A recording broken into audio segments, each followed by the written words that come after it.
उर्दू हरूफ या उर्दू अल्फाबेट 51 हैं। पहले ये 36 हरूफ देखिए। अलिफ, बे, पे, ते, टे, थे, जीम, चे, हे, खे, दाल, डाल, दाल, रे, रे, जे, जे, सीन, शीन, सौद, जौद, तोए, ज़ोए, आइन, गैन, फे, काफ, काफ, गाफ, लाम, मीम, नून, वाव, हे, ई, ए। अब ये 15 हरूफ देखिए। भ, फ, थ, ठ, झ, छ, ध, ढ, र, ड़, ख, घ, ल, म्ह, न। आपने देखा उर्दू अल्फाबेट्स में बुनियादी हुरूफ 2-4 ही हैं, जैसे बे, जीम, दाल, रे, सीन, सौद, तोए, आइन। बाकी सब नुक्तों का खेल है। आप जानते होंगे कि उर्दू में हुरूफ मिलाकर लफ्ज बनाए जाते हैं, जैसे हम, सब, एक, हैं। मिलाकर लिखने के लिए उर्दू हुरूफ या अल्फाबेट्स को 3 जुमरों में बांटा जा सकता है। एक उफकी या हॉरिजॉन्टल हुरूफ, जैसे बे, पे, ते, टे, थे, तोए, ज़ोए, फे, काफ, गाफ, मीम, नून, हे, ई, ए।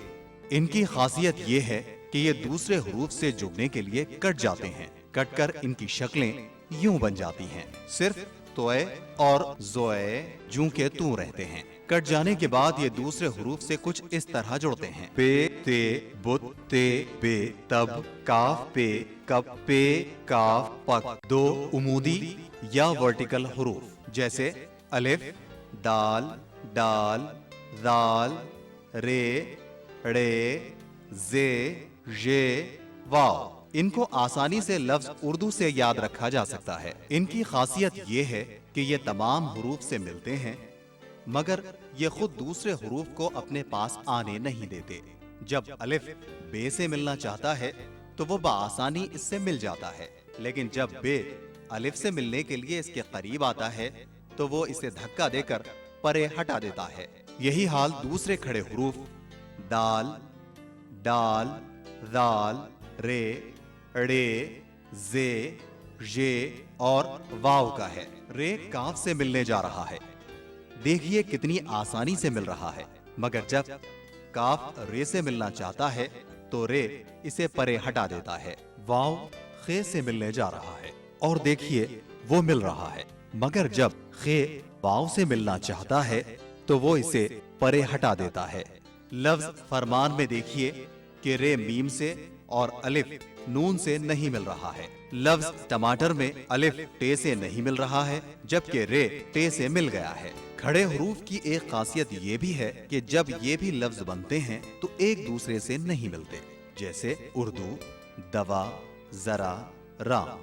3 दायरे वाले हुरूफ। इनकी खासियत ये है कि दूसरे हुरूफ से जुड़ने के लिए इनके दायरे कट जाते हैं। जैसे कट जाने के बाद ये हुरूफ कुछ इस तरह बन जाते हैं। अब ये दूसरे हुरूफ से मिलने के लिए तैयार हैं। जीम, बे, जब, सीन, रे, सर, शीन, काफ, शक, आइन, काफ, लाम, अक्ल, हे, जीम, हज वगैरह। चुनाचे इतना याद रखिए, उफकी दायरे वाले हुरूफ सब से मिलते हैं और सब इनसे मिल जाते हैं, जैसे तू, तुम, मैं, हम वगैरह। अलबत्ता उमूदी या वर्टिकल हरूफ से सब मिलते हैं, वो किसी को नहीं मिलाते। आखिरी बात ये, उर्दू में अल्फाज का आखिरी हर्फ पूरा लिखा जाता है। जैसे जब का बे, तुम का मीम, मैं का नून और तक का काफ पूरा लिखा गया है। उर्दू पढ़ने के लिए इन आवाजों का ख्याल रखना जरूरी है। जबर आ, जेर ई, पेश उ।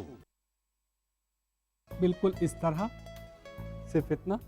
उसके बाद हम पीछे जाएंगे और फिर लाएंगे इस तरह, और उसके बाद एक मरकज उस पर देंगे, तो ये बन जाएगा खा। चलिए कहिए, खा जबर, खा जेर, खा पेश। सबसे पहले पहला लफ्ज ये देखिए, ख पे, और ये है ते, खपत। एक और बड़ा खूबसूरत सा लफ्ज है जो अक्सर गानों के लिए इस्तेमाल करते हैं, मीम ख रे अलीफ, मुखड़ा।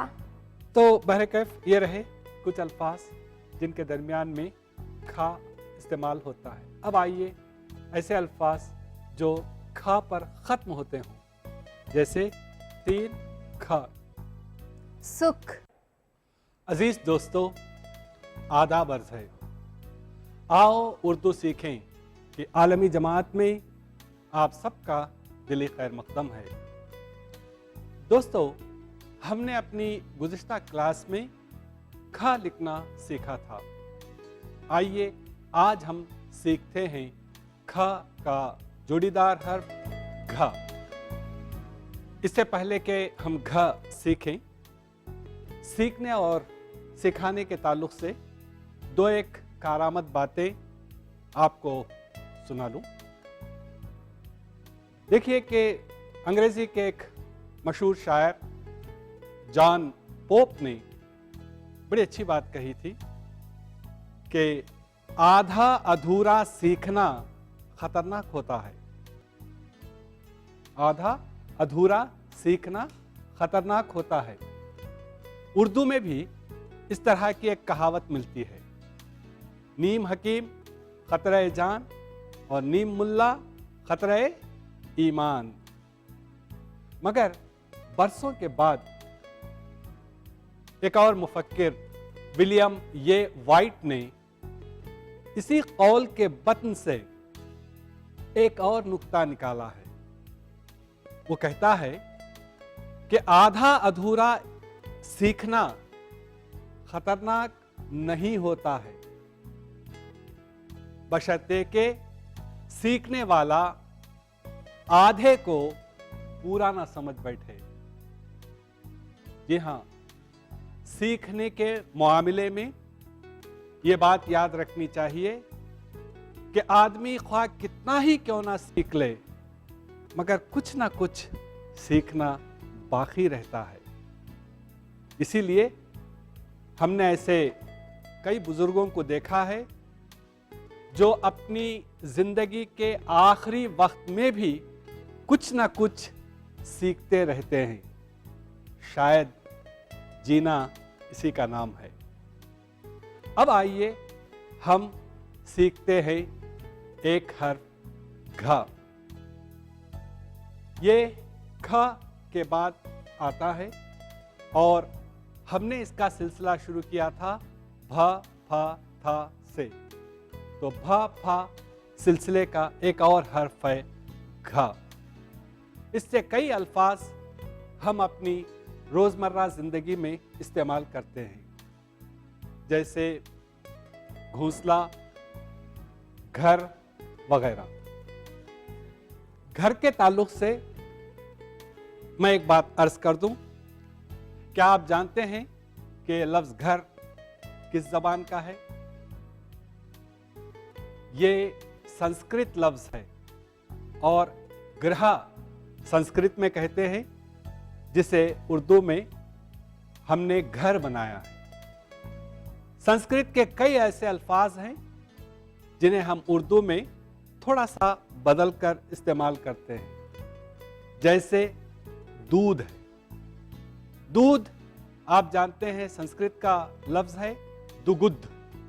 यह दुगुद से दूध बनाया गया है। इसी तरह हमारे पास एक और लफ्ज है भंवरा। आप जानते हैं यह भी संस्कृत ही का लफ्ज है, भ्रमरा है। भ्रमरा को भंवरा बनाया गया है। तो ऐसे कई अल्फाज हैं संस्कृत के जो उर्दू में मुस्तमिल हैं और घ से बनते हैं। हाँ कहिए। सर, एक और लफ्ज है घड़ी। घड़ी, जी हाँ, घड़ी भी घा ही से लिखते हैं। सर, एक और लफ्ज है घी। घी भी दरअसल घ ही से लिखते हैं। सर, एक और लफ्ज है घूंघट। हाँ ऐसा आपने ठीक कहा, घूंघट। घूंघट में दो घ है, घूंघट भी घ ही से लिखते हैं। हाँ सईदा कहिए। सर, एक और लफ्ज है घबराना। घबराना, हाँ ठीक कहा आपने। वैसे घबराना पर सईदा मुझे एक बहुत अच्छा शेर याद आया, ज़ौक़ का है। कहते हैं कि अब तो घबरा के ये कहते हैं कि मर जाएंगे। अब तो घबरा के ये कहते हैं कि मर जाएंगे, मर के भी चैन न पाया तो किधर जाएंगे। बड़ा खूबसूरत सा शेर ज़ौक़ में लिखा है। तो ये रहा घा का तारुफ और घा से कुछ अल्फाज हमने बनाए। अब आइए हम सीखते हैं घा लिखना। घा लिखना आसान है। सिर्फ एक छोटी सी तिरछी सी लकीर अगर आप उस पर बना दें तो वो खा घ बन जाएगा। जैसे ये खा है और घ बनाने के लिए कुछ नहीं, सिर्फ एक और मरकज इस पे डालना है। मगर एक और तरीके से मैं आपको समझाता हूं घ लिखना। देखिए यह है गा, यह है दाल और यह है स्वाद का सर। आप तीनों को मिला दीजिए तो बन जाएगा घा। जैसे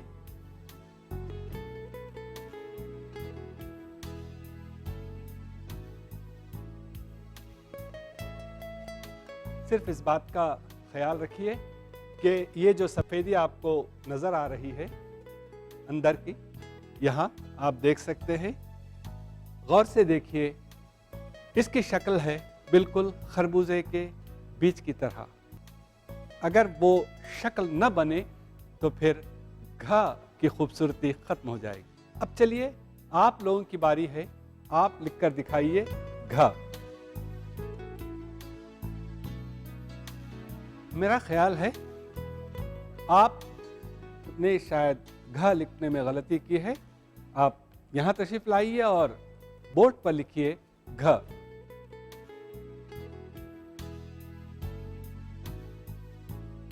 ठहरिए, मैं जरा इसको मिटा दूं यहां से।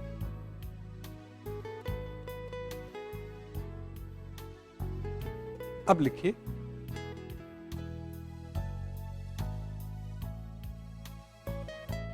आप सिर्फ इस बात का ख्याल रखिए कि ये जो मरकज आपने दिया है बहुत छोटा कर दिया है, इसे और थोड़ा सा बड़ा कर लीजिए।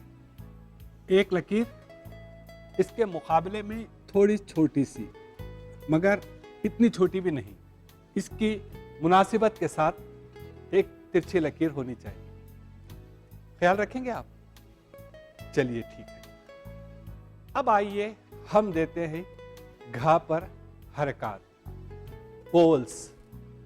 तो हम लफ्ज़ के तायुन के लिए, तलफ़्फ़ुज़ के तायुन के लिए ज़बर, ज़ेर और पेश देते हैं। तो तैयार हैं आप लोग? कहिए घा ज़बर, घा ज़ेर, घा पेश। बिल्कुल सही है। अगर ये ना हो तो लफ्ज़ कुछ का कुछ हो जाएगा। मैं अभी एक मिसाल से आपको समझाऊं।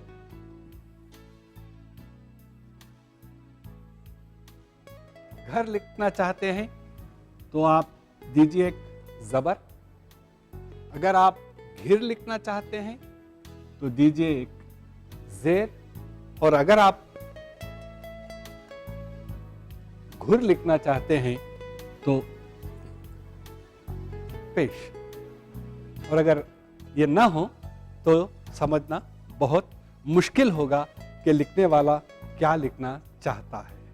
उम्मीद है आप हरकत का ख्याल रखेंगे। अब आइए हम बनाएं घा से चंद एक अल्फाज। आइए सबसे पहले हम बनाएं ऐसे अल्फाज जो घा से शुरू होते हैं। मसलन घ अलीफ ते। घात, जी हाँ, घात। यह है घात। अब आइए एक और लफ्ज बनाएं, घा टे अलीफ। क्या हो सकता है? घटा, जी हाँ, घटा। घटा छाना मुहावरा है, घटा छाई है कहते हैं, काली बदली को घटा कहते हैं, घटा छाई हुई है। एक आधा और लफ्ज, घा मीम नून दाल। घमंड, घमंड। जी हाँ, आपने सही कहा, यह है घमंड। इस तरह लिखा जाता है घमंड। घमंड टूटना मुहावरा है, घमंड तोड़ना मुहावरा है। एक आध और लफ्ज है, घा नून गाप रे वाओ। क्या हो सकता है? घुंघरू। घुंघरू। जी हाँ, ये है घुंघरू, पायल भी कहते हैं। घ अलीफ ते। घाट, घाट। जी हाँ, घाट से एक कहावत याद आई,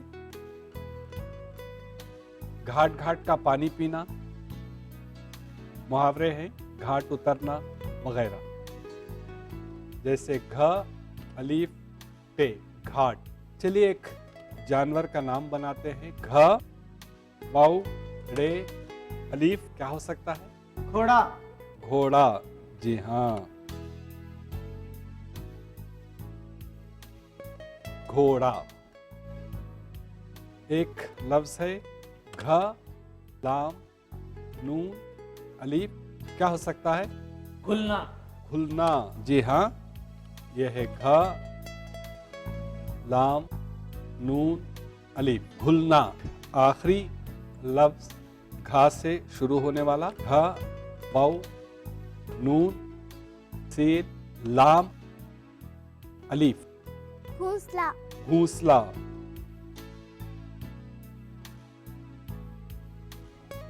अब आइए कुछ ऐसे अल्फाज बनाएं जिनके बीच में घ आए। मसलन काफ नून घ अलीफ। कंघा। ठीक कहा आपने, काफ नून घ अलीफ, कंघा। इसी को हम बना सकते हैं ई लगाकर कंघी। देखिए घ लफ्ज के दरमियान में है, जरा इस लफ्ज को पहचानिए।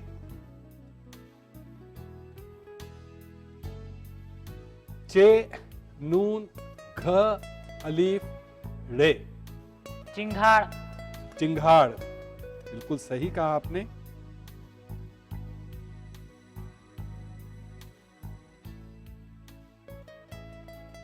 जानते हैं चिंगाड़ किसे कहते हैं? हाथी की चीख को। हाथी जब चीखता है तो उसे हम कहते हैं चिंगाड़। बे घ अलीफ रे, कौन बताएगा? बघार। बघार। बिल्कुल ठीक कहा आपने, ये वही बघार है जो घर में बघारते हैं। एक कहावत है, शेखी बघारना। जब कोई अपने ताल्लुक से बहुत ज्यादा डेंगे मारने लगता है तो हम कहते हैं वो शेखी बघार रहा है।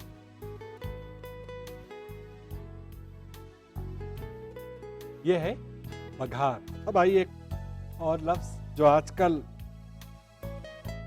ये क्या है? बग्घी। बग्घी है। इस पर हम देंगे तशदीद भी। अब पढ़िए इसको, बग्घी। अब आइए दो एक लफ्ज हम देखें जो घ पर खत्म होते हैं। हमने पहले देखा घ से शुरू होने वाले अल्फाज, अभी हम देख रहे थे लफ्ज के दरमियान में घ कैसे इस्तेमाल होता है, और अब देखेंगे घ पर खत्म होने वाले अल्फाज। चलिए पहले देखते हैं अलीफ, वाव, नून, और ये है घ। अलीफ, वाव, नून, घ। ऊंग। ऊंग, बिल्कुल सही।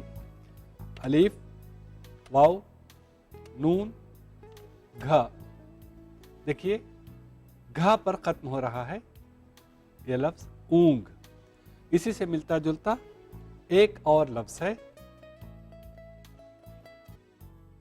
सीन, वाव, नून और घ,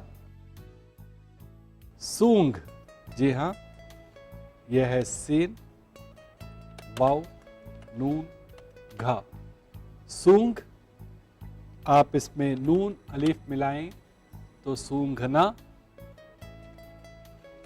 और अगर आप ते अलीफ मिलाएंगे सूंघता,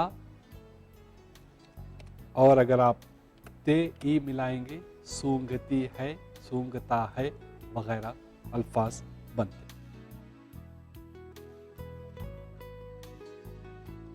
तो ये रहा हर्फ घ और उससे बनाए गए कुछ अल्फाज। नाजरीन, आज हमने सीखा घ लिखना, उस पर दी हरकत और उससे बनाए कुछ अल्फाज। अगले प्रोग्राम में हम फिर आपकी खिदमत में हाजिर होंगे कुछ और हुरूफ लेकर। दोस्तों, आज आपने घ से जितने अल्फाज बनाए हैं आप उन्हें पढ़िए और दीजिए मुजफ्फर शहमीरी को इजाज़त।